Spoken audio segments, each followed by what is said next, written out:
BJP ಸರ್ಕಾರಕ್ಕೆ ಸರ್ಕಾರಕ್ಕೆ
ಈಗಾಗಲೇ ದೇಶದಲ್ಲಿ ಸಿಲಿಂಡರ್ ಅಭಾವ ಆಗಿ ಎಲ್ಲ ಕಡೆಗೂ ಬೆಲೆ ಏರಿಕೆ ಕಾಳಸಂತೆಯಲ್ಲಿ ಮಾರಾಟ ಮಾಡ್ತಾ ಇದ್ದಾರೆ.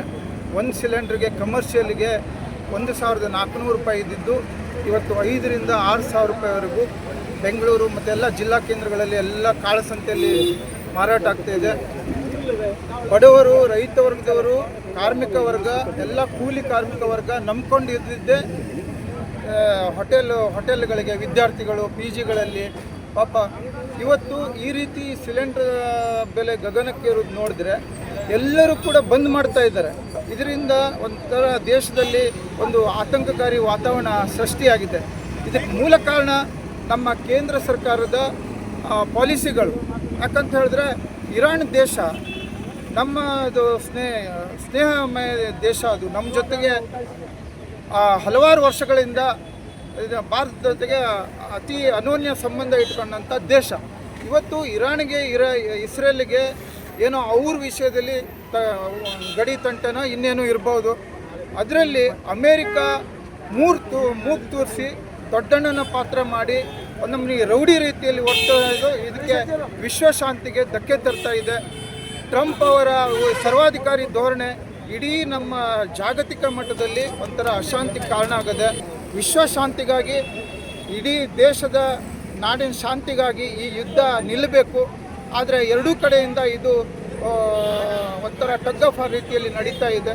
ನಾವು ಒತ್ತಾಯ ಮಾಡ್ತಾ ಇದ್ದೇವೆ, ಈ ಮೂಲಕ ಯುದ್ಧ ನಿಲ್ಲಿ, ದೇಶ ಜಾಗತಿಕ ಮಟ್ಟದಲ್ಲಿ ಶಾಂತಿಯಾಗಲಿ, ಬೆಲೆ ಏರಿಕೆಗಳು ಇಳೀಲಿ. ಆದರೆ ಕೇಂದ್ರ ಸರ್ಕಾರಕ್ಕೆ ನಮ್ಮದು ಧಿಕ್ಕಾರ ಇದೆ. ಯಾಕಂದರೆ ಅವರ ಪಾಲಿಸಿಗಳು ಎಲ್ಲ ನಮ್ಮ ದೇಶಕ್ಕೆ ಮಾರಕ ಆಗ್ತಾ ಇದೆ. ಅದರ ಬೆಲೆ ಏರಿಕೆ ಆಗ್ತಾನೇ ಇದೆ. ಯಾವಾಗ 2014ರಲ್ಲಿ ಎಷ್ಟಿತ್ತು ಗ್ಯಾಸ್ ಬೆಲೆ, ಇವಾಗ ಎಷ್ಟಾಗಿದೆ? ಅದು ಏರಿಕೆ ಆಗಿರೋದೇ ಅಲ್ಲ, ದಿನ ಏರಿಕೆ ಆಗ್ತಾನೇ ಇರುತ್ತೆ. ಅದು ನಮಗೆ ಗೊತ್ತಾಗ್ತಾ ಇಲ್ಲ ಅಷ್ಟೇ. ನಮಗೇನು ಅಡುಗೆ ಮಾಡಲಿಕ್ಕೆ ಗ್ಯಾಸ್ ಬೇಕು, ನಾವು ತಗೋತಾ ಇದ್ದೀವಿ, ಸಿಲಿಂಡರ್ ತಗೋತಾ ಇದ್ದೀವಿ, ಅಡುಗೆ ಮಾಡ್ತಾ ಇದ್ದೀವಿ. ಏರಿಕೆ ಆಗ್ತಾ ಇರೋದು ಗೊತ್ತಿಲ್ಲ. 400 ರೂಪಾಯಿಯಿಂದ ಹಿಡಿದು ಇವತ್ತು 900 ಚಿಲ್ಲರೆವರೆಗೂ ಬಂದ್ಬಿಟ್ಟಿದೆ ಗ್ಯಾಸ್ ಏರಿಕೆ. ಅದಕ್ಕೆ ಹೊಣೆ ಯಾರು? ಈ ಬೆಲೆ ಏರಿಕೆ ನಮ್ಮನ್ನು ಪಾತಾಳಕ್ಕೆ ತಳ್ತಾ ಇದೆ, ದುಡಿಯುವ ವರ್ಗವನ್ನು ಪಾತಾಳಕ್ಕೆ ತಳ್ತಾ ಇದೆ. ಇವತ್ತು ನೋಡಿ ಹಣದುಬ್ಬರ ಎಷ್ಟೊಂದು ಆಗಿದೆ. ರೂಪಾಯಿ ಮೌಲ್ಯ ಡಾಲರ್ ಮುಂದೆ 92.5 ಸುಮಾರು ಆಗಿದೆ. ಅಂದರೆ 100 ರೂಪಾಯಿ ನಾವು ದುಡಿದ್ರೆ ನಮ್ಮ ಬೆಲೆ ಕೇವಲ 7.5 ರೂಪಾಯಿ. ಅಂದರೆ 1000 ರೂಪಾಯಿ ಇವತ್ತೊಂದು ಕೂಲಿ ತಗೊಂಡ್ರೆ ಅವರ ಬೆಲೆ 75 ರೂಪಾಯಿ ಅಷ್ಟು ಆಗ್ತದೆ. ಇದೆಲ್ಲ ಕೆಟ್ಟ ನೀತಿಗೆ ಕೇಂದ್ರ ಸರ್ಕಾರನೇ ಹೊಣೆ ಆಗಿದೆ. ಹೊನ್ನಾವರ ಬ್ಲಾಕ್ ಕಾಂಗ್ರೆಸ್ ವತಿಯಿಂದ ಬೃಹತ್ ಮಟ್ಟದ ಪ್ರತಿಭಟನೆಯನ್ನು ಹಮ್ಮಿಕೊಂಡಿದ್ದೇವೆ. ಇದರ ಉದ್ದೇಶ ಏನಂದರೆ ಸಿಲಿಂಡರ್ ದರ ಏರಿಕೆ ವಿರುದ್ಧ. ಸಿಲಿಂಡರ್ ದರ 915 ರೂಪಾಯಿ ಆಗಿದೆ. ಹಾಗಾಗಿ ಈ ಒಂದು ಪ್ರತಿಭಟನೆಯನ್ನು ನಾವು ಹಮ್ಮಿಕೊಂಡಿದ್ದೇವೆ.